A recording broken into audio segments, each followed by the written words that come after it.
Baik, Assalamualaikum warahmatullahi wabarakatuh. Kembali lagi dengan saya, Akila Dewi Aluvia, dengan NIM 121196164 dari Program Studi Teknik Industri Angkatan 2021 Institut Teknologi Sumatera,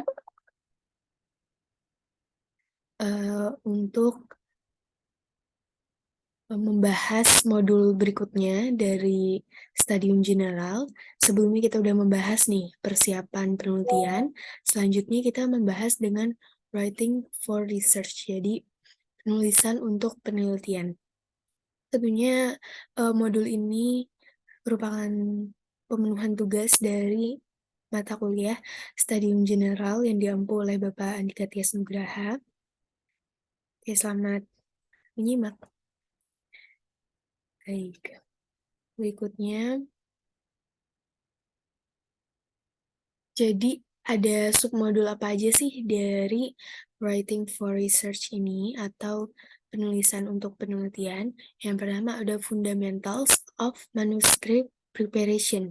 Yang kedua ada Writing Skill. Yang ketiga ada Technical Writing Skill. Dan yang terakhir atau yang keempat ada Book Writing.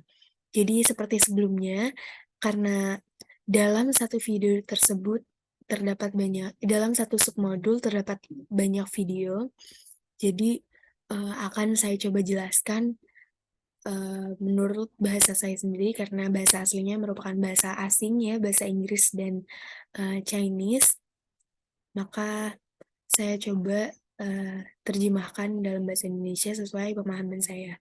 Nah, yang pertama ada Fundamentals of Manuscript Preparation atau panduan visual abstrak. Jadi, ini ringkasan bergambar singkat.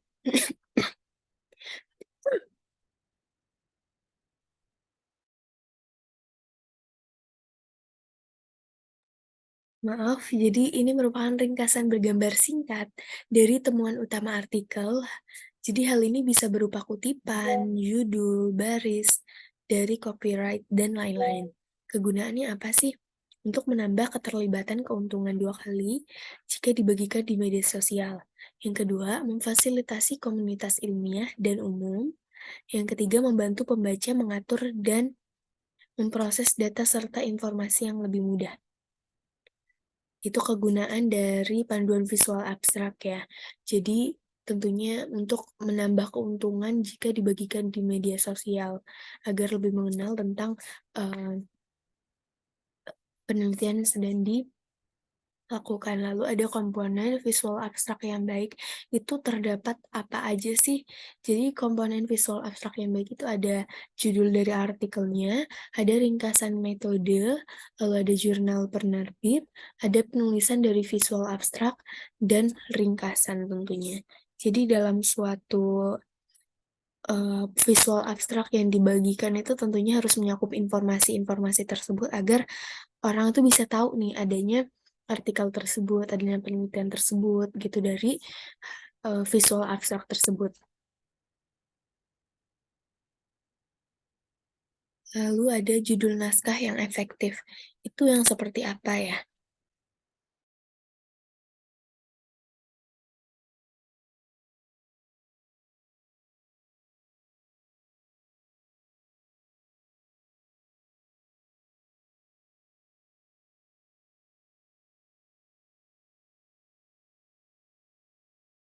Ya, eh, judul naskah yang efektif itu menarik perhatian pembaca. Tentunya ini harus seperti naskah-naskah yang lain ya. eee, Idenya seperti apa dan cara kita membuat kata-katanya, menuliskannya, gimana caranya agar kita bisa menarik perhatian dari pembaca dari awal mereka membaca naskah tersebut. Lalu berisi kata-kata sesedikit mungkin, karena jika terlalu banyak pastinya membaca akan jenuh terlebih dahulu ya, mereka pasti langsung berpikir males untuk membaca, kebanyakan dari pembaca seperti itu. Makanya lebih baik kita berisi kata-kata yang sesedikit mungkin, lalu mendeskripsikan konten secara memadai. Jadi namanya writing skills itu harus diasah agar kita bisa mendeskripsikan konten dari penelitian ataupun artikel kita dengan kata-kata yang sesedikit mungkin, tapi mencakup seluruh yang perlu kita bahas dan kita, kenalkan ke pembaca gitu. Bersifat informatif tetapi ringkas. Seperti poin kedua dan ketiga, kita sebisa mungkin mendeskripsikan konten secara, menyeluruh dan tentunya dapat bersifat informatif, tetapi tetap ringkas dengan kata-kata yang sesedikit mungkin. Lalu identifikasi masalah utama. Nah, dalam naskah yang efektif, itu tentunya harus bisa mengidentifikasi masalah utama kita tuh apa, agar pembaca tuh tidak bingung sebenarnya masalah utamanya itu apa sih, gitu kan.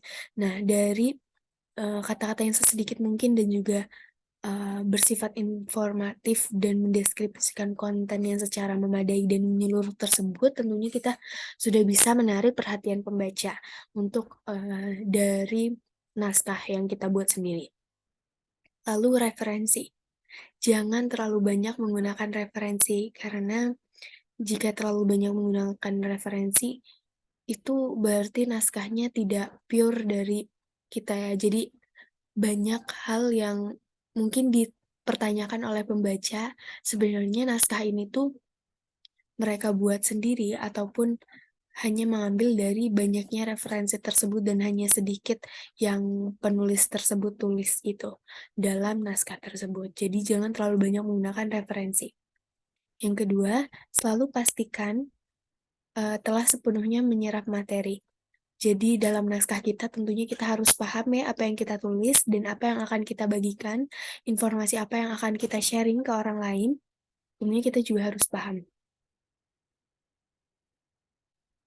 Yang kedua, hindari kutipan publikasi yang berlebihan dari wilayah yang sama atau hindari kutipan diri yang berlebihan. Ini ya, mirip-mirip seperti menggunakan referensi itu jangan terlalu banyak dan jangan menggunakan kutipan publikasi yang terlalu berlebihan dan dari, apa ya namanya, konten yang sama gitu loh, wilayah yang sama, dari sumber yang sama. Nah, ini perlu diperhatikan ya, karena kita harus memperkaya, referensi juga walaupun tidak jangan terlalu banyak, cuman kita jangan mengambil hanya dari satu sumber atau dari satu wilayah. Lalu hindari kutipan diri yang berlebihan juga.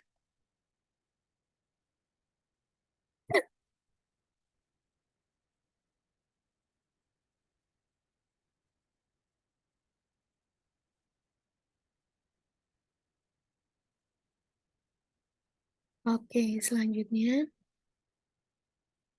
writing skill. Kita mulai masuk nih ke writing skill atau skill untuk menulis naskah ataupun penelitian kita. Jadi, editor itu menunggu ulasan yang cukup dan akan mengirimkan saran revisi ataupun mengirimkan jawaban menolak dari naskah yang kita buat. Tentunya writing skill kita di sini diuji ya, apakah naskah kita sudah baik atau, belum gitu. Nah, yang kedua, ulasan biasanya tidak cukup untuk kepentingan keadilan bagi penulis. Yang ketiga, mungkin cukup kita jika mereka mengatakan hal yang sama dan memberikan rekomendasi yang konsisten, lalu dapat memberikan kepercayaan lebih pada rekomendasi publikasi. Lalu ada fungsi dari surat lamaran, jadi penghubung langsung antara pelamar yang menyerahkan surat yang berisi tentang potensi yang dimiliki. Lalu ada kesalahan yang harus dihindari.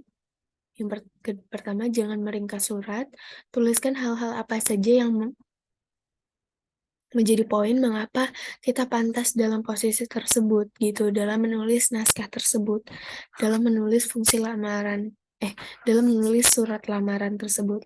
Lalu surat lamaran sebaiknya tidak terlalu panjang, menggunakan Times New Roman, font-nya ukuran 12. Pastikan juga kita menyebut nama pimpinan dan perusahaan yang disetujui dengan benar, jangan sampai salah karena itu, bisa fatal ya akibatnya. Lalu ada technical writing skill, yang pertama itu tips 1, ada identifikasi tesis yang tepat. Pahami semua tesis berupa judul tesis, abstrak, keywords, latar belakang, landasan teori, hasil, tabel, dan angka, kesimpulan, penutup, referensi, dan juga lampiran. Jadi sebagian besar referensi pada tesis itu memberikan informasi yang dibutuhkan dan tentunya, perlu diidentifikasi dengan tepat ya, apakah ini termasuk, eee, kesimpulan ataupun, masih dalam ranah pembahasan gitu. Jadi, identifikasi tesis itu sangat diperlukan agar dapat memberikan informasi yang dibutuhkan oleh pembaca. Dan di sini juga kita diasah dalam, kemampuan menulis naskahnya. Jadi perbedaan tesis dan artikel itu apa sih? Jadi kalau misalnya tesis itu terdiri dari beberapa bab, sedangkan artikel terdiri dari beberapa paragraf. Jadi dapat, di-notice dari perbedaan yang pertama, umumnya artikel itu lebih sedikit katanya daripada tesis, karena tesis itu terdiri dari beberapa bab dan artikel itu hanya terdiri dari beberapa paragraf. Lalu tesis itu umumnya panjang dan tidak terbatas, sedangkan artikel terdapat batasan kata. Nah, ini juga sering banget nih ditemuin dalam perlombaan-perlombaan artikel, itu biasanya terdapat batasan-batasan kata. Sedangkan tesis itu tidak ada batas katanya. Lalu yang ketiga ada tesis memuat daftar isi, sedangkan artikel berupa naskah. Jadi sudah jelas ya perbedaan dari tesis dan juga perbedaan dari artikel sendiri. Yang tips kedua itu isi jurnal. Jadi artikel itu lebih singkat daripada tesis dan tetapi tesis itu berisi materi dan lebih baik jika tesis itu jelas dan ringkas dalam penulisannya. Pastikan juga tesis itu merupakan karya yang baru dan jangan copy paste atau jangan meniru karya orang lain karena parafrase itu digunakan untuk menggunakan ide yang sama tetapi dengan cara yang berbeda, bukan hanya copy paste ataupun meniru karya dari orang lain ya.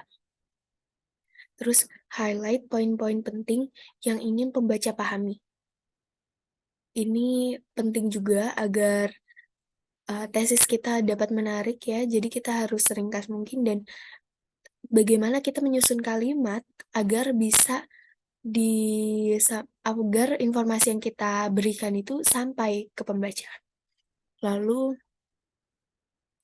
ada tips format abstrak, itu abstrak itu di dalam tesis biasanya lebih pendek, yaitu sekitar 100 sampai 250 kata, sedangkan tesis itu membutuhkan abstrak yang terstruktur, sedangkan artikel tidak. Jadi abstraknya dalam tesis itu terstruktur ya. Kalau misalnya artikel juga terstruktur, cuman tidak terlalu, se-strict dari abstraknya tesis. Jadi yang keempat juga ada tips untuk format pendahuluan. Pastikan nih bahwa pendahuluan kita tuh singkat dan langsung pada pokok pembahasan. Lalu gunakan makalah yang diterbitkan sebelumnya, minimal 3 sebagai penguat pokok bahasan. Lalu buatlah hipotesis dalam penelitian lebih dari satu hipotesis.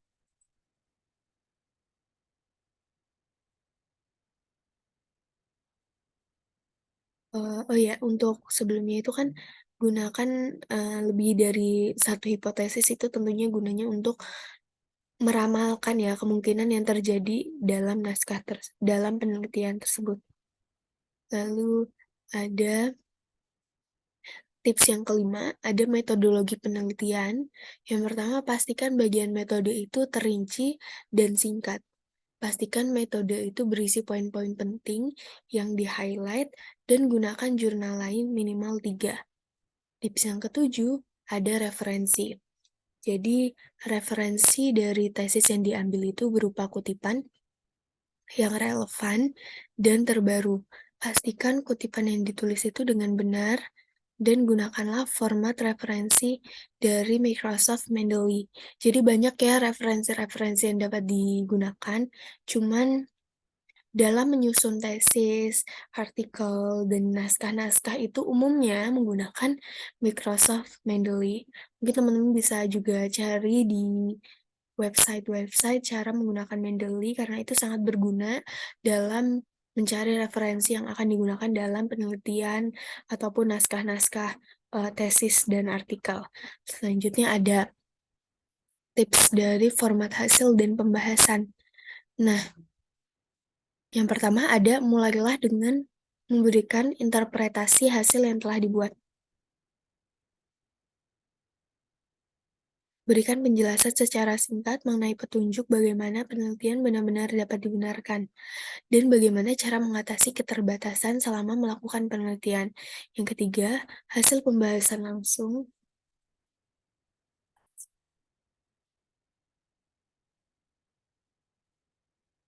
Yang ketiga, hasil pembahasan langsung itu masuk pada inti pembahasan. Jadi, dalam format hasil dan pembahasan ini cukup penting ya, karena yang dicari dalam suatu penelitian tentunya dalam hasil dan pembahasannya harus relevan dengan tujuan dan apakah hasil yang didapat itu sesuai dengan output yang diinginkan. Jadi, dalam hasil maaf, ini tentunya hasil dan pembahasan langsung masuk pada inti pembahasan. Jangan terlalu bertele-tele. Lalu ada risiko dari fintech yang paling umum itu bahaya yang ditimbulkan dalam fintech bagi konsumen,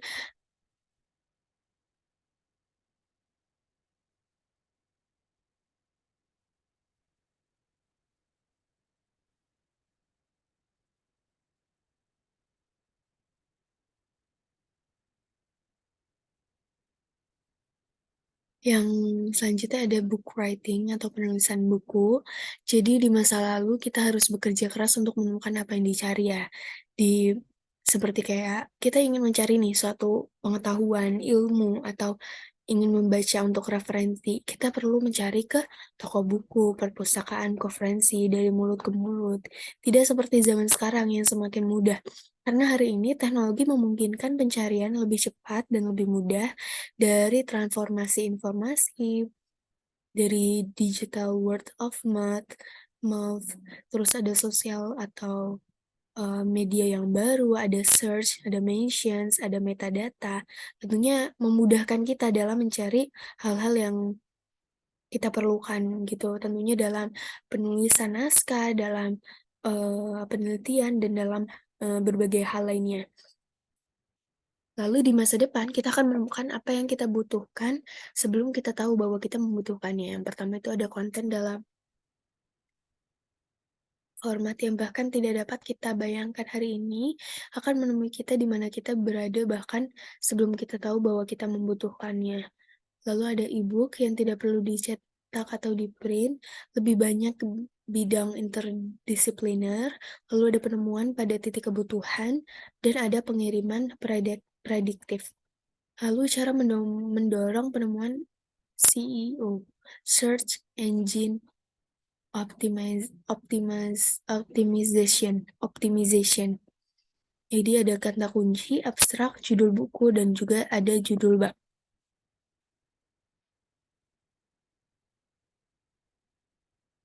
Jadi selain itu, ada alat dan taktik yang mendorong penemuan, itu ada alat apa aja sih di zaman sekarang itu ada banyak banget ya teman-teman. Ada blog dan ada media sosial. Jadi blog dan media sosial ini cara yang ampuh nih untuk mendorong kesadaran dari literasi kita. Tentunya dalam pengetahuan-pengetahuan dari tesis-tesis yang ada, dari naskah-naskah, artikel penelitian yang ada, semuanya itu bisa kita upload, kita share di media sosial dan juga blog yang kita punya, maka jangkauannya itu bukan hanya lingkungan dari mulut ke mulut, tapi udah ke seluruh dunia. Jadi, kita dapat berbagai pengetahuan, tetapi juga berinteraksi dengan komunitas yang lebih luas. Lalu, kita bertindak sebagai agregator konten dan membawa audiens kepada kita. Singkatnya, ketika penulis editor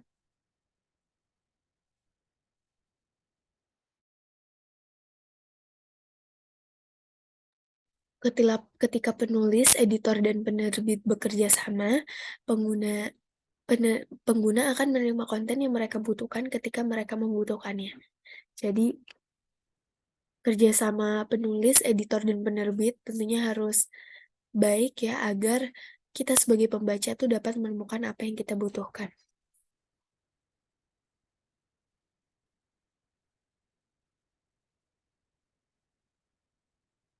Baik, mungkin sekian presentasi dari saya terkait writing writing for research ya, penulisan untuk penelitian. Jadi kita ada membahas terkait fundamentals of manuscript preparation, lalu ada writing skill di mana kita harus mengasah kemampuan menulis kita, lalu ada juga technical writing skills, lalu ada book writing. Jadi dalam materi modul kali ini kita dikenalkan bagaimana caranya kita menulis naskah yang dapat menarik perhatian pembaca, dan bersifat informatif, tetapi tetap ringkas dengan kata-kata yang sesedikit mungkin. Namun informasi yang ditampilkan dalam naskah tersebut sudah mencakup informasi yang dapat mengidentifikasi masalah utama dan memberikan informasi bagi pembaca. Dan selain itu kita juga membahas technical writing skill, tekniknya bagaimana sih kita dalam menulis gitu kan, dalam kemampuan menulis kita, technical writing skill. Jadi terdapat tips-tips yang tadi kita udah bahas ya dalam identifikasi tesis dan juga artikel, eee, teknik-tekniknya apa saja yang dan tipsnya pakai, seperti apa yang tepat dalam mengidentifikasi tesis, isi jurnal, format abstrak, format pendahuluan, dan, metodologi penelitian, referensi, hingga format hasil dan juga pembahasan. Selain itu ada juga book writing, di mana zaman sekarang itu sudah berbeda dari, masa lalu ya, lebih mudah dan tentunya ini sangat, cepat untuk bisa memberikan informasi yang baik bagi pembaca terkait book writing ini sendiri. Baik, mungkin alat-alatnya juga tadi kita udah bahas ya, karena di masa sekarang udah banyak media sosial, maka nggak perlu bingung nih kalau misalnya kita mau sharing data ataupun mau upload dari naskah-naskah ataupun artikel tesis kita, penelitian kita, itu bisa dari blog dan media sosial yang kita punya. Mungkin sekian, apabila terdapat salah kata dan eee, salah-salah kata saya mohon maaf. Terima kasih. Wassalamualaikum warahmatullahi wabarakatuh. Siang.